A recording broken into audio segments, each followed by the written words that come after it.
broers and sisters, jong mense, kinders, dear beloved, dat so stilte oor die kerk kom toe die eerste woorde van die teksvers gelees word. En ons hoor dit baie male, die man is die hoof van die huis. Maar ons lees nie verder nie. Ons stop net daar.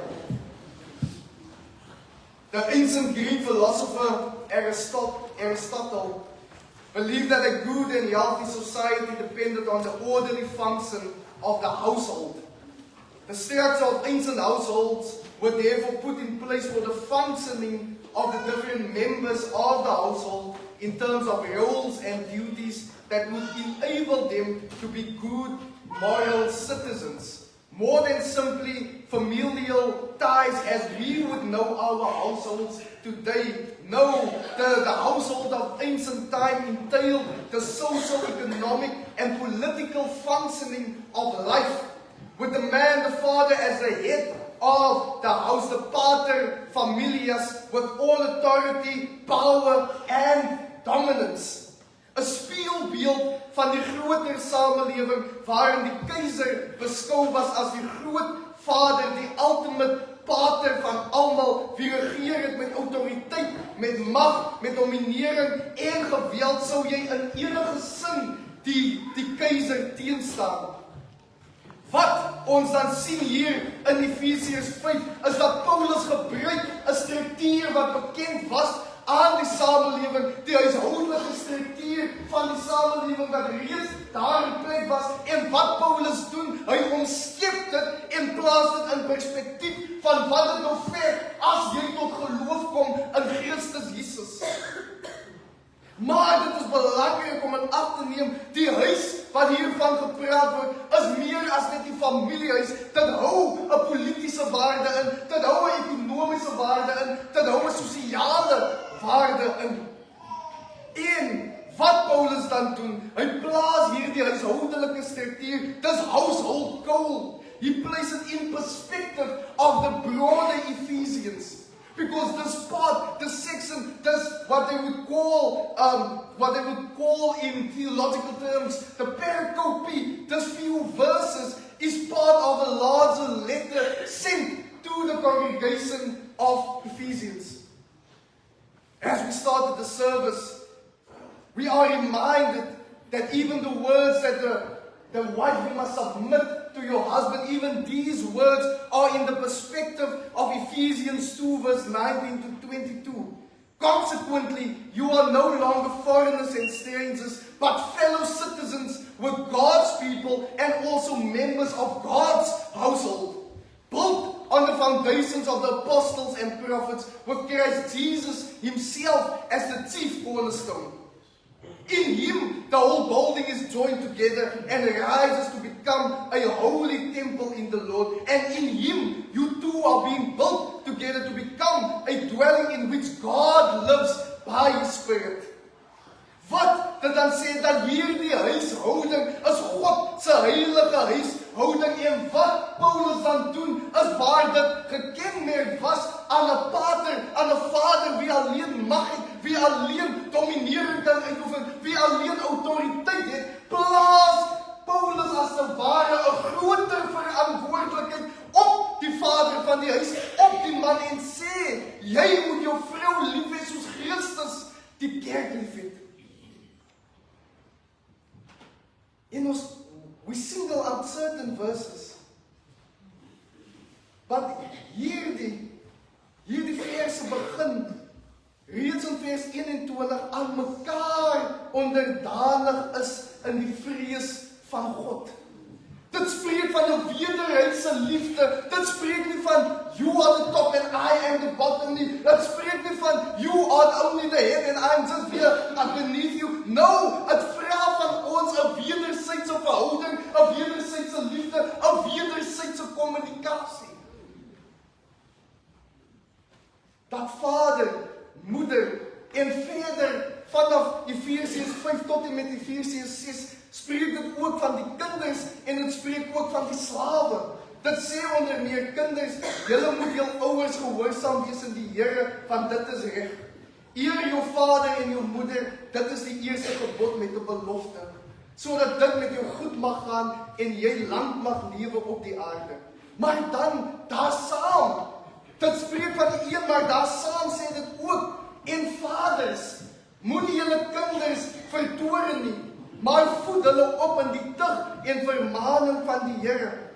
Diensknegte, dit spreek ook die slawe aan. Diensknegte, wees gehoorsaam aan julle Here na die vlees, met vrees en bewing, in opregtheid van julle hart soos aan Christus.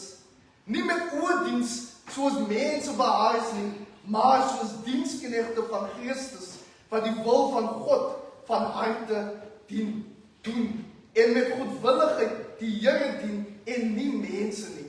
Omdat julle weet dat elkeen vir die goeie wat hy doen, loon van die Here sal ontvang, of hy 'n slaaf is en of hy 'n vry man is. Maar terselfdertyd soos dit die slawe aanspreek, die diensknegte aanspreek, spreek dit dan ook die meesters, ook die Here aan, also the masters. En Here doen dieselfde teenoor hulle en laat staan die dreigemente. Ons weet mos, as jy nie daai doen nie, gaan sy kan nie by vanavond. As of Fortnite of niks, of jy maak daai taak klaar, dan sal jy eers ontvang wat ek aan jou beloof het. Of selfs, ons skep die verwagting van dit is wat jy sal ontvang met die intrapslag, maar sodra die persoon die werk gedoen het, jammer, ek kan nog net soveel vir jou gee. Die woord sê, en Here doen dieselfde teenoor hulle en laat staan die dreigemente, omdat julle weet dat ook julle eie Here in die hemele is en by hom geen aanneming van die persoon is nie. Broers en susters, as ons dit in gedagte hou, dan kan ons terugdink aan so 'n paar jaar terug, 30 jaar terug, maar steeds vandag van 'n regering en stelsel wat gebou was op ongelykheid, gebou was op korrupsie, gebou was op hierdie wisselverhoudinge waar die een bo is en die ander onder is, en wat jy ook al doen terwyl jy onder is, jy kan net nie bo kom nie. Wat die Here sê hier is, die mensgemaakte struktuur, maar die Here is die hoof van die kerk en die Here behoort die hoof van jou huis ook te wees. En dat die Vader word hierdie groter verantwoordelikheid gegee. Die Vader, as hy sou wees, die hoof van die huis, dra hy verantwoordelikheid vir sy vrou. Hy dra verantwoordelikheid vir sy kinders. Hy dra verantwoordelikheid ook vir die diensmaagde en diensknegte in sy huis. So you cannot simply say, I am the head of the house, maar dan wil sy heel dag lê. You cannot simply say that without taking up the responsibility as Christ has given you. Dit vra iets van jou, dit vereis iets van jou. And in this sense, dear beloved, wanneer Paulus praat van vroue wees aan julle eie mans onderdanig soos aan die Here, so my liewe vroue, u het ook 'n verantwoordelikheid van ons ken mos. Selfs ons jong dames, hulle sê ook, maar hy is goed vir my. Dit is lelike woorde dag in, of lelike woorde die oggend, dan kry jy geen boodskap deur die dag nie, maar hierdie aan, hy kry vir my daar by die plek op die plek. Dan hardloop ons, dan skuif ons. Julle ken nie vir hom soos ek vir hom ken. Maar dit is juist 'n probleem, want as hy vir jou net so behandel, maar vir ander sleg behandel, op 'n dag, dan gaan jy ook onderdeur loop. So, stel jou eise op die vlak wat die Here aan jou voorbeeld stel. Wees aan julle eie mans onderdanig, nie soos die mens nie, maar soos aan die Here. Want die man is die hoof van die vrou, soos Christus ook hoof is van die gemeente, en hy is die verlosser van die liggaam. Die maatstaf word nie gestel op menslike strukture, maar die maatstaf word gestel op Christus, wat die hoof van die kerk is. Christus wie jou hoof is van liefde, Christus wie jou hoof is van vergifnis van sonde, Christus wie jou hoof is van genade. Christus wie die beste vir jou wil hê. Dan sê dit, manne, julle moet julle eie vroue lief hê, soos Christus ook die gemeente lief gehad het, en homself daarvoor oorgegee het. Nou wat het spreek is, die liefde, die spesifieke liefde wat Paulus hiervan praat, dit is nie 'n filosliefde, 'n broederlike liefde nie. Oh, ja, my vrou man, ons het nog wel heel week saam, kan ek die sokker het nou begin, kan ek net so 'n tydjie daar met die manne kan wees nie. Dit spreek ook nie van die eros liefde, van die intieme liefde nie. Nee, dit spreek van die agape liefde, die liefde wat alleenlik gekoppel is aan God se onvoorwaardelike, selfopofferende en toegewyde liefde. Die liefde wat Paulus hiervan praat, is die liefde wat tentoongestel word in Jesus Christus, wat sy eie lewe neergelê het vir die mense verlossing. Dit is die liefde wat Paulus koppel aan wat die mans vir hul kinders, vir hul vroue en selfs vir hul diensmaagde en diensknegte moet hê. It asks of us to give something, to let go of ego, to let go of the self, to let go of status, to let go of class, to let go of ek is mos die man, to let go of that and give yourself over to the Lord. Dit vra dit van man, dit vra dit van vrou, dit vra dit ook van kinders en dit vra dit ook self van diensmaagde. So in vandag se tyd kan ons sê, maar ons het mos nog nie meer diensmaagde nie, ons het nie slawe nie. Maar ons het tog huishoud. Ons het tog 'n ding hier. Ons self is ook werknemers in 'n sekere maatskappy. Dit beteken, ek kan nie hier vandag my toga afhaal en as ek nou daar buite is, dan is ek nie meer dominee nie. Ek steeds 'n kind van God eerstens. Daarom moet ek in alle aspekte van my lewe Christus verheerlik. As jy uitgaan na die werke, kinders, as jy uitgaan na die skole, dan moet jy ook daar op die skoolterrein, in die maatskappy, in die werksplek, God se naam verheerlik. En as hulle sê, moenie hier kom met jou godspraatjies nie. Dis nie die plek nie. But you can still set an example of God's love. Woorders van die woord, maar ook daders van die woord. It asks of us to give something of ourselves. Dis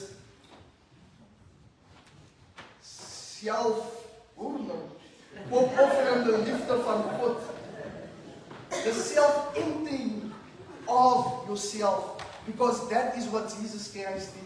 He emptied himself for the forgiveness of our sins, for the saving of our lives. He gave himself, all of himself. Nou geliefdes, met Augustus maand, dan is die fokus op die vrou. En dan word gefokus op die geskiedenis, daar word gefokus op die huidige toestand, gendergebaseerde geweld, maar ook die strukturele ongelykhede en wyse hoe ons steeds vroue oordeel voor ons nog van 'n kans gegee het.